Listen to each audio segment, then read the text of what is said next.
Hello everyone, welcome to my channel. आज हम करेंगे चैप्टर 9 डेटा हैंडलिंग का एक्सरसाइज 9.1 से क्वेश्चन नंबर 3। तो चलिए शुरू करते हैं।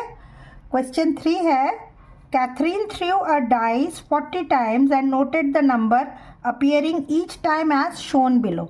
कैथरीन ने डाइस नहीं होता है जिससे हम लूडो वगैरह खेलते हैं, तो उस पे जो नंबर्स आए हैं वो इस तरह से गिवन है डेटा में कि डाइस में कितने आते हैं। 1 आ सकता है, 2 आ सकता है, 3 आ सकता है, 4, 5 या 6, इससे तो ज़्यादा नहीं आएंगे, है ना।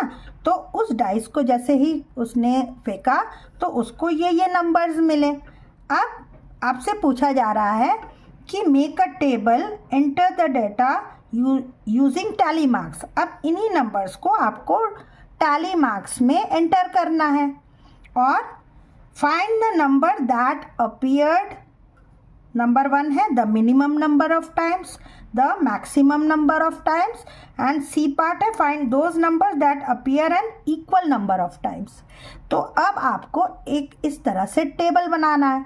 टेबल में 3 कॉलम बनाने हैं, जैसे हम पहले के क्वेश्चंस में भी बनाते हैं। पहले कॉलम में क्या लिखेंगे? नंबर ऑन डाइस, क्योंकि ये जो सारे जो डेटा गिवन है वो एक्चुअली नंबर ही तो है ना। डाइस के ऊपर जो नंबर आए हैं उनको हमने लिख दिया। टैली मार्क्स बीच में हमेशा रहता है। अब आप लोग स्टूडेंट्स सोचेंगे कि यहाँ पे हमारा 3rd कॉलम में हम क्या भरेंगे, तो यहाँ पे आप लिखेंगे नंबर ऑफ टाइम्स। हमको कैसे पता चला? नंबर ऑफ टाइम्स ही लिखना पड़ेगा क्योंकि आपसे क्वेश्चन ही पूछा जा रहा है, find the minimum number of times the dice. जो भी नंबर्स आ रहे हैं उसको आपको नंबर ऑफ टाइम्स में दिखाना है। तो 3rd कॉलम का आपको हेडिंग तो मिल गया नंबर ऑफ टाइम्स। ओके, अब हम टैली कर लेते हैं इस डेटा से और उसके साथ साथ मार्क लगा देते हैं। तो कभी भी आप लोग ऐसे मत करिएगा कि 1 यहाँ पे है तो 1 यहाँ से ढूंढ के आप 1, 2, 3, 4 इस तरह से नहीं लगाएंगे। इससे कई बार छूट जाते हैं कई नंबर और गलती होने के चांसेस बढ़ जाते हैं।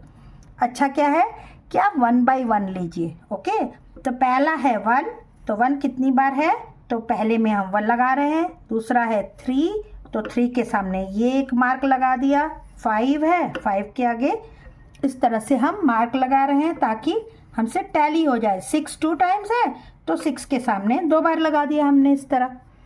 अब 3 है, 3 के आगे हमने और एक लगा दिया। 5 फिर और एक लगा दिया।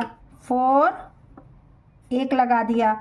यहाँ पे 1 है और एक लगा दिया। यहाँ 6 है तो 6 के आगे और एक लगा दिया।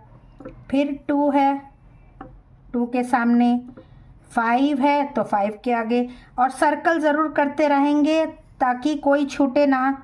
3 है तो 3 के आगे एक लगाएंगे। 4 है तो 4 के आगे एक लगाएंगे। 6 अगेन 6 के आगे एक लगाइए। फिर 1 है, 1 के आगे लगाइए। 5 2 टाइम्स है तो 5 के सामने 2 टाइम्स लगाइए। यहाँ आप 2 टाइम्स लगाना का मतलब है ये हो गया 4 और ये हो गया 5। ओके, 2 टाइम्स है ना, तो 5 एक 1 हो गया और ये 5th वाला हो गया। ये है 6 के सामने लगाइए। अब 6 भी 5 का एक सेट बन गया, ये हो गया। अगेन 1 के आगे लगाइए। 1 और एक बार है तो ये 5 का एक सेट बन गया। 2 टाइम है तो 2 बार कर दीजिए इसके आगे। 3 है तो 3 के सामने एक लगाइए। 5 है तो 5 के एक सेट बन गया, दूसरा सेट शुरू करिए। 2 ये यहाँ 4 है, ये 5 2 टाइम्स है अगेन, तो 5 के आगे 2 बार लगाइए। 6 के आगे एक और लगाइए। 5 है, ये एक हो गया। 1 यहाँ पे दूसरा सेट शुरू हो गया। 6 ये 2 इधर है तो 2 का अब ये यहाँ पे क्रॉस हो जाएगा क्योंकि ये 5 का सेट बन गया। अब 3 है तो 3 के आगे भी ये सेट बन गया।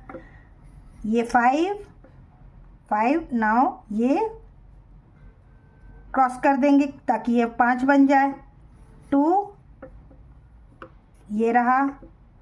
4 और एक लगाइए। 1 यहाँ पे लगाइए और 5 यहाँ पे ख़त्म। ओके, ये थोड़ा टीडियस काम है, लेकिन थोड़े ध्यान से ही आप लोग करेंगे 1 बाय 1, क्योंकि एक के साथ देख रहे हैं ना 3 क्वेश्चंस जुड़े हैं। अगर कहीं आपका टैली ही गलत हो गया तो इतना सिंपल सा क्वेश्चन आप लोगों के पेपर में गलत हो सकता है, तो थोड़ा टाइम लगा के इसको कीजिएगा। ओके, अब ये हमने रफ वर्क तो कर दिया, अब हमें फेयर मतलब इन नंबर्स को सही सही यहाँ पे उतारना है। तो यहाँ 5, ये तो आप समझ रहे हैं ना, 1 2 3 4 और ये क्रॉस होने पे ही हो जाता है 5, 5 + 2 7, 5 + 1 6, ये है 3 डाइस में कितने टाइम्स आए हैं, 5 टाइम्स आए हैं। 4 कितनी बार आया है, 4 टाइम्स आया है। 5 कितनी टाइम्स आया है, 5 + 5 10 + 1 11 टाइम्स आया है। और 6 कितनी बार आया है, 6 जो है वो हमारा आया है 7 टाइम्स। ओके, अब आपका ये ऐड करने पे 40 आना चाहिए, क्योंकि डाइस 40 टाइम्स गिराए गए हैं। डाइस से जब खेल रहे थे तो 40 टाइम्स उसको हमने उससे खेला था, तो ये जोड़ के हमारा 40 आना चाहिए, तब आपको पता चलेगा आपने सारे के सारे नंबर्स लिए हैं। तो हमको जोड़ने पे आप ऐड करिएगा, देखेंगे ये आ जाएगा 40। तो अब तक तो हमारा सही है, फर्स्ट पार्ट करेक्ट है। अब क्वेश्चन पे आइए, the minimum find the number that appeared the minimum number of times. ऐसा कौन सा नंबर है जो कि सबसे कम टाइम्स अपीयर हुए हैं। तो अब आप देखिए कौन सा नंबर है, यहाँ पे हमें सबसे कम टाइम्स वाला कौन सा नंबर दिख रहा है, 4।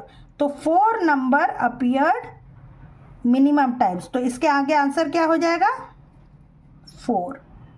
4 appeared 4 times. Okay, the maximum number of times कौन सा वाला डाइस नंबर आया है, अब आप देखिए कौन सा वाला नंबर है जो मैक्सिमम टाइम आया है, वो है 5। आंसर 11 नहीं लिखेंगे, the maximum number of times जो आया है वो है आपका 5। 5 अपीयर्ड 11 टाइम्स, इस तरह से आप लिख सकते हैं। 11 मत लिख दीजिएगा, 11 तो वो बता रहा है कि कितनी बार वो आया है। आपसे पूछा जा रहा है कि कौन सा नंबर कितनी बार आया है, तो आंसर रहेगा आपका 5 अपीयर्ड 11 टाइम्स। यहाँ पे आप लिख सकते हैं 4 अपीयर्ड 4 टाइम्स। ओके, अब find those number that appear an equal number of time. अब ऐसा कौन सा नंबर है जो कि बराबर दोनों ही ये number equal number of times appear हुए हैं। तो एक तो नंबर हमारा है 1, 1 भी 7 टाइम्स अपीयर हुआ है और 6 भी 7 टाइम्स अपीयर हुआ है। तो आंसर क्या हो जाएगा, 1 and 6 अपीयर्ड 7 टाइम्स। इस तरह से आप पूरा आंसर लिखेंगे। ओके, आई होप स्टूडेंट्स आपको ये क्वेश्चन अच्छे से समझ में आया होगा। अगर आपको कुछ पूछना है तो आप कमेंट्स में ज़रूर पूछिए, और मेरे चैनल को सब्सक्राइब नहीं किया है तो चैनल को सब्सक्राइब कर लीजिए, लाइक का बटन ज़रूर दबाइए, और नेक्स्ट क्वेश्चन के लिए देखते रहिए मेरा चैनल। तब तक के लिए गुड बाय स्टूडेंट्स।